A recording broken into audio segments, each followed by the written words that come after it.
Tired of your SMS messages getting lost in the digital void?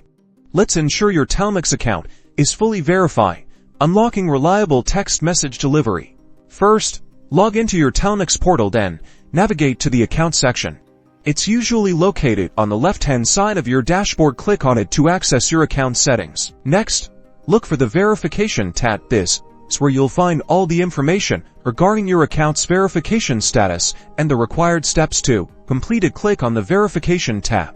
Telnyx typically requires you to submit certain documents to verify your identity and legitimacy.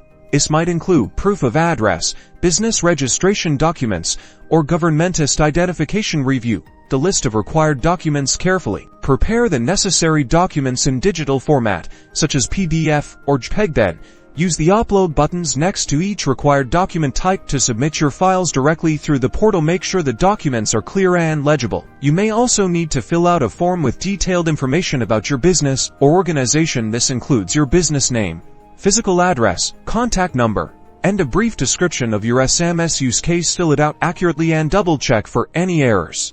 Once you've submitted all the required documents and information, the verification process will begin. Telnyx's team will review your submission. The processing time can vary, but you can usually track the status within the Verification tab. Congratulations! Once your account is verified, you'll see a confirmation message in the portal. You can now enjoy reliable SMS communication through Telnyx.